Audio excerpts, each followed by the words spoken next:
Secondly, you should prepare an application letter for the job you want to apply for. In the letter, you should explain why you want the job and provide more details about the experiences or skills listed on your CV. You may have to change each application letter for every specific job to increase your chances of moving further in the hiring process. For example, your application letter for a shop assistant may highlight different qualifications than the one for a home tutor to a young child. Lastly, you should prepare for the job interview. If an employer is interested in hiring you, they may ask you for an interview. Before the interview, prepare for some questions that the interviewer is likely to ask you, such as why you want the position and what relevant skills you have.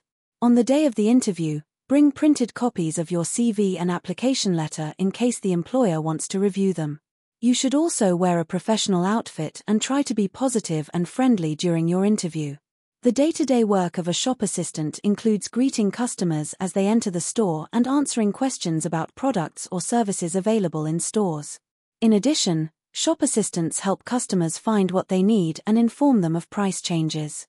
A shop assistant may also assist with complaints about items not working correctly when purchased from a particular location. Successful shop assistants should have excellent communication skills and understand customer needs. They have to be friendly and helpful, especially when working in clothing stores or fashion houses. They also need to have good problem-solving skills and an ability to think on their feet to deal with difficult situations which may occur during their working hours. A shop assistant usually works alongside a cashier. The shop assistant directs the customers to cashiers when they are ready to purchase items. They might also take over any cashier duties when understaffed. Good communication is one of the most important soft skills. It can help young people not only find the job they want, but also get promoted to a leadership position. Most companies put communication skills at the top of their requirement list because it is the foundation for building successful business relationships. Recruiters always look for excellent communicators, who can not only get their message across, but can also listen to others and provide feedback. If candidates can demonstrate good communication skills during their first interview, they will certainly make a good impression on interviewers and increase their chances of being invited to a second interview or even being offered the job. Furthermore, good communication in the workplace is essential for creating a positive working environment, which encourages employees to perform better and be more efficient.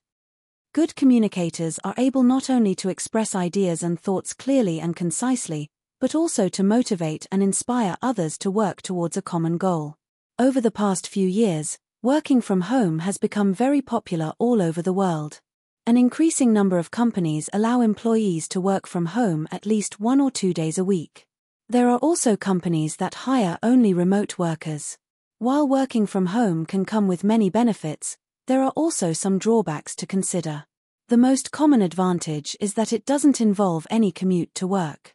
Many people spend more than 30 minutes each way traveling to their workplace and often have to deal with train delays or traffic jams during rush hour. Long daily commuting is also linked with increased levels of stress and anxiety.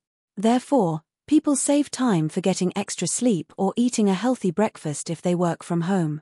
Furthermore, working from home offers greater flexibility, which means employees can choose when to start and finish their working day as long as they complete all tasks on time and meet the deadlines. By having control over work schedules, people can attend to personal matters and achieve better work-life balance. For example, working mothers can take care of their children or adult learners can fit classes into their busy life. However, working from home is not suitable for everyone. Some employees may feel isolated and lonely when they don't have much contact with their colleagues and organization as a whole. They may miss the social interaction and creative atmosphere in the workplace. They may also prefer face-to-face supervision and meetings with managers or colleagues. Therefore, it would be difficult for these employees to complete their work on their own at home. In addition, when people work from home, they may find it hard to avoid distractions such as screaming children, dogs barking, or household chores. Even if they have a dedicated workspace in their home, it may not be easy for them to stay focused on their work, be efficient, and meet targets. Urbanization occurs in many parts of the world, both in developed and developing nations. It refers to the process in which urban areas grow as people leave the countryside or more factories and towns are built in rural areas.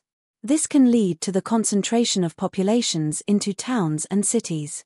When properly planned, urbanization can bring a number of benefits, especially for the economy and society. However, if it is poorly managed, it can pose a significant challenge to maintaining the sustainability of these areas. Big cities attract a lot of people as they usually offer more employment opportunities as well as a better life. The economy of urban areas tends to grow rapidly as more businesses and factories are created, and more workers are needed. Economic growth also leads to an increase in household income and spending. This also encourages governments to spend money on better schools, hospitals, roads, public transport, and more. As cities expand, many more facilities such as public parks and gardens, swimming pools, libraries, cinemas, and sports centers are built. These are just some of the spaces that make city life exciting and appealing to people of all ages. However, when too many people move to a big city, without good planning and investment, its infrastructure can become ineffective. For example, big urban areas can easily get overcrowded as railway networks and roads can't cope with the large number of passengers. The economic growth and expansion of big cities come at a big price for local residents as house prices and rents go up, and they can't afford to either buy or rent. Another problem is that big cities are experiencing more air pollution than rural areas. This can increase the risk of infections, heart disease, and lung cancer, and severely affect people who are ill. Urbanization is a process that cannot be stopped, and the best way to minimize the problems caused by it is to plan for the growth and all the resources needed, and make sure the infrastructure can support the increasing population. ChatGPT is an artificial intelligence chatbot, which was developed by OpenAI Research Laboratory and launched in November 2022. It uses natural language processing, NLP, which helps computers to understand and interpret text or speech, and produce human-like language.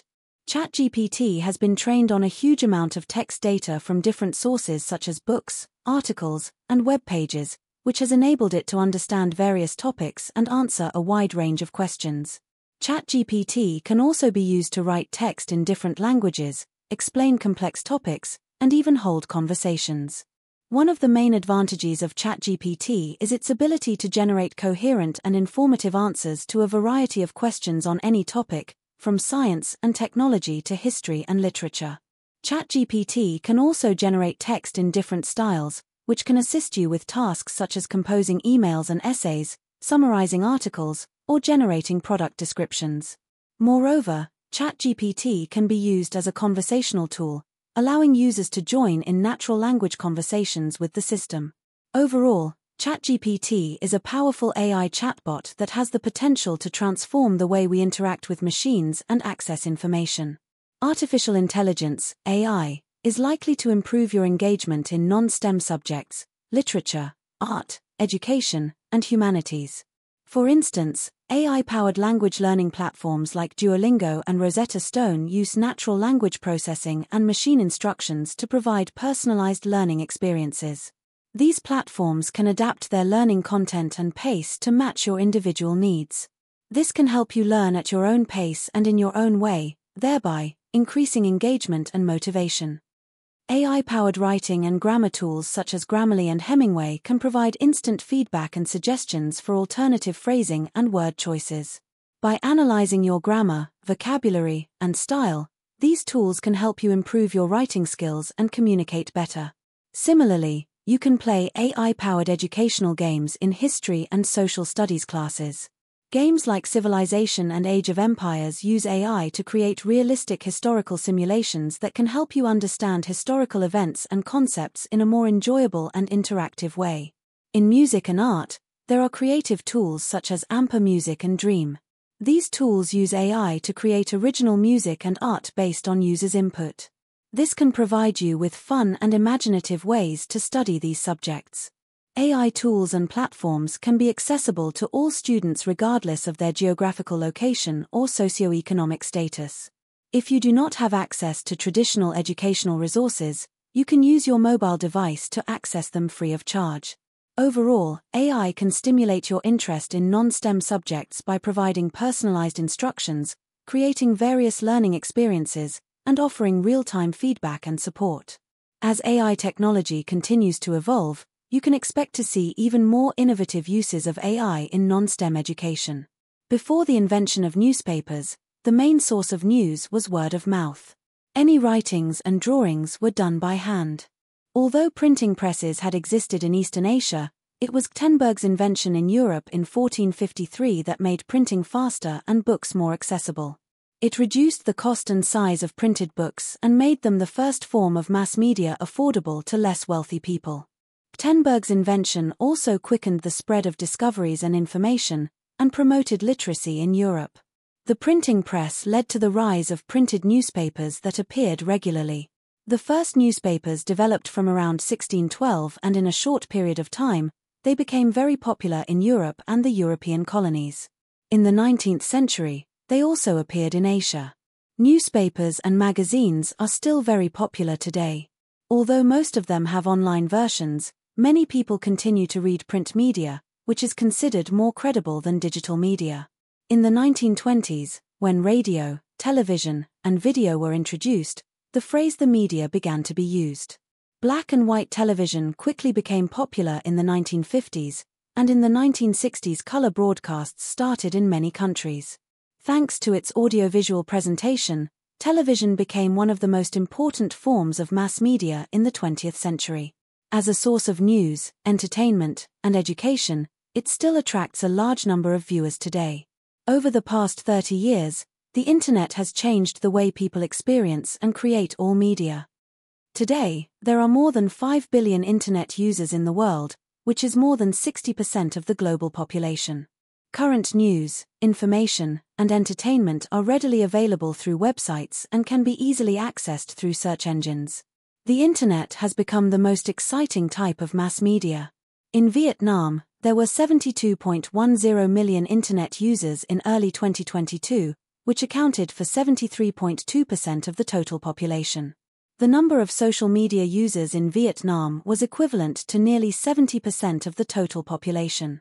The number of Vietnamese on popular platforms was also impressive, since it was reported that more than 70 million people used Facebook in Vietnam and around 62 million Vietnamese were on YouTube.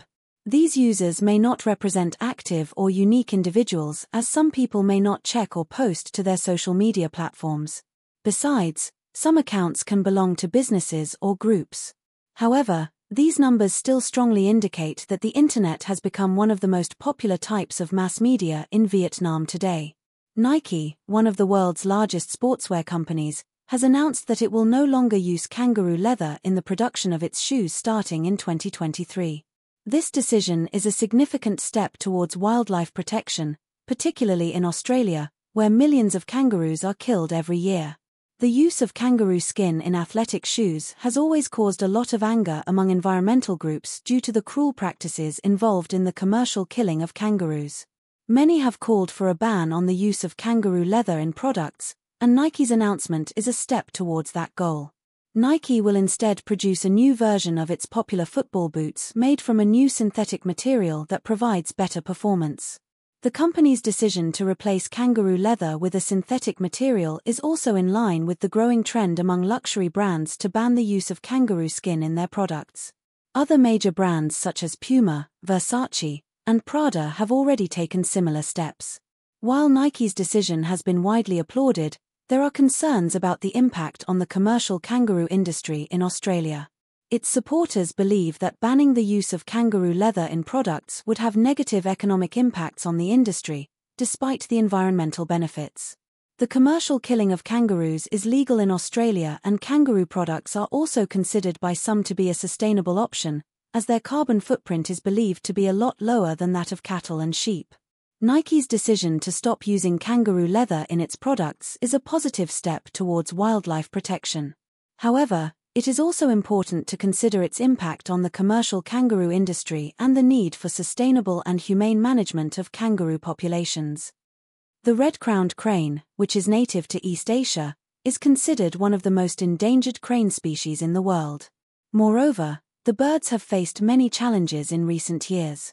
One of the biggest threats to their survival is habitat loss. As human populations continue to grow, the crane's habitats are being destroyed. Fortunately, conservation efforts are underway to protect this magnificent bird. Many organizations are working to preserve wetlands and other habitats that are essential for the species' survival. Additionally, programs are in place to protect the cranes from hunters and to stop the illegal trade in cranes and their body parts. As a top predator, the crane helps to control populations of small animals and insects. The crane also serves as an indicator species, which means that changes in their populations can signal larger problems in the environment. Therefore, it is important for us to take action to protect endangered species like the red-crowned crane. This can include supporting conservation efforts through donations or volunteering, as well as making changes in our own lives to reduce our impact on the environment. The kiwi is a fascinating and special bird, which cannot fly, unlike most other bird species. Native to New Zealand, it is also an endangered species. It is estimated that there were once millions of kiwis in the country. However, there has been a rapid decrease in their population, with fewer than 70,000 left in the wild today.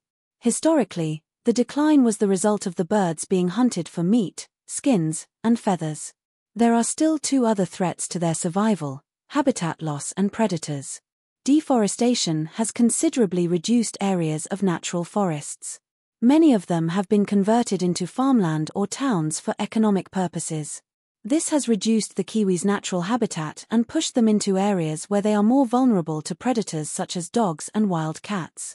These predators often eat kiwi eggs or attack young kiwis. That is why New Zealand has launched a plan to save their national bird from extinction. Traditional media such as printed newspapers and magazines has gradually declined in popularity, and digital media is attracting more and more users and taking on a dominant role. Today, most people continue reading on a regular basis. However, their reading habits have changed. Many people are reading their favorite newspapers and magazines on their electronic devices such as computers, laptops, and smartphones. This has both benefits and drawbacks. Printed and digital media can both have the same content, but digital media is usually faster and easier to access. In fact, the number of people buying a daily newspaper or magazine at stores has decreased dramatically. With the help of the internet, readers can now access information that is updated instantly and receive the latest news from every corner of the world. In addition, electronic media doesn't use paper and is considered more environmentally friendly. Reading news online is generally free of charge and can be done anytime and anywhere. Many news websites provide video reports or multimedia stories, so people can choose to hear, watch, or read news according to their preferences. However, readers may face some problems as they read newspapers online. For example, an internet user may be forced to watch or read all kinds of advertisements before getting to the piece of news he or she is interested in. Online adverts can be very distracting and annoying, and can make readers lose interest in what they are reading.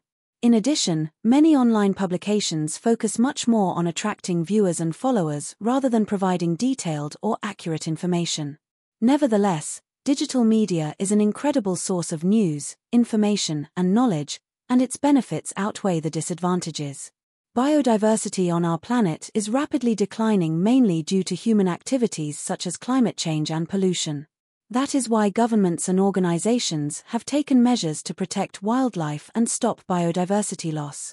The emergence of artificial intelligence has dramatically changed wildlife protection. Conservationists are now turning to AI to find solutions to the rapid loss of plants and animals. One of the biggest threats to endangered species is poaching for commercial purposes. Therefore, it is essential to stop this illegal activity in forests and nature reserves.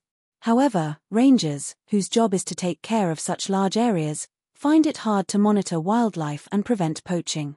That is why many national parks are using AI cameras to track both animals and poachers. Furthermore, the cameras can send real-time updates to rangers' phones and alert them to any illegal activities within minutes. The cutting-edge technology is even effective at night when poachers operate under cover of darkness. The AI cameras are designed to automatically notice any illegal cars or boats entering forests or other protected areas. Another factor responsible for the decline in biodiversity is habitat loss. When natural habitats or environmental conditions change, it's nearly impossible for scientists to identify the changes until they discover strong evidence. For example, Some countries have faced increasing pressure from climate change and economic growth, and have lost a huge amount of surface water. However, the situation has only been discovered with the help of artificial intelligence. Without AI, scientists could not have identified and analyzed the changes nationwide. AI has played an important role in collecting data and analyzing the factors affecting wildlife, thus helping governments and organizations respond to critical situations in the quickest way possible. The world of work is changing rapidly. A lot of common jobs such as travel agents and cashiers are expected to disappear by the year 2050. At the same time, new jobs will be created. In such a rapidly changing job market, it seems impossible to teach or learn technical or vocational skills for jobs that don't exist yet. So, what can we do to prepare for the job opportunities of the future? Researchers have suggested that both future employers and employees will always need soft skills such as collaboration, organization, and communication skills. Some of the jobs or businesses that will exist in 30 years' time haven't been invented yet. But we will probably still work in organizations that consist of people from different generations. We will need to be open to different points of view and ways of thinking. Therefore, it is important for us to overcome bias and be willing to take in new information and ideas. Having key soft skills and being open-minded about new things will help us prepare for the future world of work. When you leave secondary school, you have different options, including going to a university or a vocational school, getting a job or taking a gap year. Sometimes choices may make you confused, so you should examine all your options before making any plans for the future. Below are some things you may like to try before making your decision. If there are teachers you really love or look up to, you can ask them for some advice. Your teachers have been observing you for months, so they know your strengths, talents, and personality. You may share your dreams and concerns with them and ask them to give you an honest opinion about what option may be suitable for you. If possible, you can talk to a career advisor when you are still undecided about your future plans and ask for their advice. If you can't find a career advisor, you can take some career matching tests online. These tests are typically created by career experts and psychologists, so they can help you make an informed decision. Visiting a college or university campus is also important as it will make you think about if you can see yourself there or not.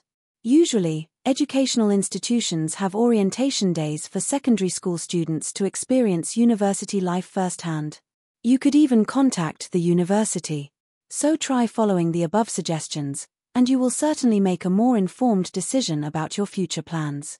At the age of 97, Alan Stewart set a world record for being the oldest university graduate when he received his Master of Clinical Science from Southern Cross University in New South Wales, Australia. This was Stewart's fourth university degree, which broke his own Guinness World Record in 2006 when, aged 91, he completed a law degree at the University of New England. Stewart earned his first degree, a Bachelor of Dentistry, from the University of Sydney in 1936. He later completed a Doctor of Dental Surgery degree at Northwestern University in Chicago, and worked as a dentist in London, Sydney, and the rural areas of northern New South Wales. He said that people were never too old to study. It is never too late to expand your mind, make new friends and challenge yourself to achieve something worthwhile. Alan Stewart has set an inspiring example for us to follow and learn throughout our lives. An interview with a sociologist. Teen Talk magazine has recently interviewed Dr. Ha, a sociologist at a local university. Here is what he shared with us. Dr. Ha, what do you think about education for adults? Well, you see, according to UNESCO's Institute of Statistics, at present, there are about 770 million illiterate adults globally. And even many more don't have the skills and knowledge they need to succeed in the 21st century. It's true that more and more people are participating in adult education in some places, however, learning opportunities are still beyond the reach of many others. So, why is adult education important? As we all know, the world is changing rapidly and constantly, and everybody must be ready to change with it, otherwise they will be left behind. This means making the effort to learn about society and all the technological, scientific, and social advancements happening today. Lifelong learning is also important for personal and professional growth. For example, Encouraging employees to continue their education and learn new skills will bring individual fulfillment and economic prosperity. Nowadays, education is no longer limited to a single period of one's lifetime. By taking adult classes, people will make sure that their mind stays active and their creativity increases. Adult education is also here to provide a second chance for people who leave school at a young age. Yes, I agree. But how can school dropouts get access to adult education? Well, in fact, it's a big challenge for them. Going back to school after dropping out is not easy, especially when people have to work to support their families or take care of young children or sick family members. At present, those who need adult education the most, such as women, disadvantaged and vulnerable groups, rural populations, and older citizens, still have limited access to learning opportunities. A recent UNESCO's report has revealed some worrying statistics. About 60% of countries reported no improvement in participation by people with disabilities, migrants, or prisoners. In addition, 24% of countries reported that the participation of rural populations had declined. And participation of older adults had also decreased in 24% of the 159 surveyed countries. How about adult education in Vietnam? Is our country facing similar challenges? Yes, but we have actually made some progress in promoting education of rural workers and increasing our community learning centers. Our government has also invested more in adult learning and education. I strongly believe this investment will not only help improve the quality of adult classes, but also give all people the same access to educational services and experiences. The job application process includes several steps that you need to complete in order to be considered for a position. Once you have decided on the job that you want and had a successful job search, you should read the job advertisement and requirements carefully. Then, you are expected to tailor your CV to the job description and prepare a letter of application. You should also try to choose the most appropriate format for your CV or application letter. For example, if you have just graduated from university without any work experience, you should emphasize your education and skills. The next step is to submit your CV, application letter, and other required documents. Most employers now require job seekers to apply for work via email or online. You should then wait for the employer to contact you and arrange for a job interview and other ability tests. Remember to prepare for the job interview and any ability tests well if you want to be shortlisted or included on the list of final candidates for the position. As soon as you are offered the job, you can discuss your salary, working conditions, and other benefits. Finding the right job is very important, but not so easy for job seekers. If you can choose a suitable job for yourself, you are motivated to do that job and develop your career path. Below are some things for people to take into account when choosing the right job. Working hours are considered among the most important factors when you choose a job. Many people prefer a 9-to-5 job, so they can have a proper work-life balance. For example, working parents may expect to work from 9 a.m. to 5 p.m. so that they can take their children to school in the morning or pick them up in the afternoon. Others may consider a job with flexible working hours, so they can do things they enjoy, like pursuing hobbies, educating themselves, or spending more time with loved ones. Another key factor you should consider is salary and other rewards. The salary is a huge part of the package employers offer, but it does not mean that you should always choose a job that pays well. Instead, you should opt for a job with a salary that can cover your cost of living and support you and your family comfortably. In addition to benefits such as health insurance and paid leave, you should also check if there are any perks on offer, for example, if working from home is allowed or if you get any employee discounts. Before making a final decision, you need to make sure that these benefits and perks are negotiated and included in the contract. Finally, it is essential to consider the working environment and opportunities for professional development. If you have supportive managers and colleagues, you will be motivated to work harder and overcome any challenges. Opportunities for growth and promotion in a job should be considered carefully. As you develop your skills at work, it is important that your career path should fit into your dreams and long-term goals. Lifelong learning is defined as the process of continuous learning to keep our knowledge and skills updated. The world we are living in is changing rapidly, so people are encouraged to learn new things their whole life. Older adults are expected to be lifelong learners so that they are not left behind in today's modern society. However, there are some obstacles to adult learning that can interrupt the process. First, aging is a natural process and will start in early adulthood and middle age. As a result, people will probably experience some of the effects of aging, such as worsening vision and hearing, and poor memory. How do these changes affect learners?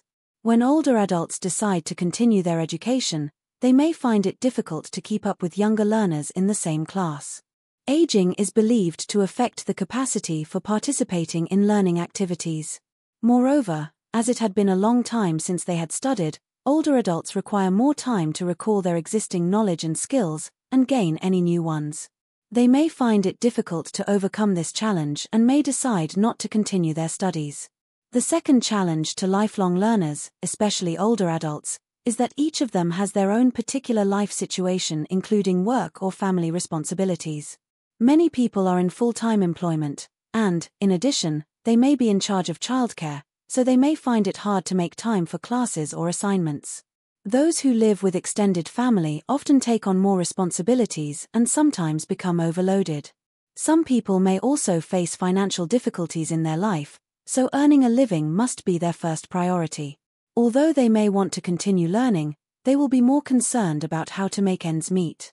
Finally, the decisive factor affecting people's lifelong learning is their motivation and purpose of learning. Older adults will be willing to continue their studies if they really need to update their knowledge and skills. Moreover, when they study with other people, they will feel like they belong to a community of learners sharing the same interests, and will have a strong motivation to learn. Motivation is also the key factor that helps people overcome many difficulties and continue learning throughout their lives.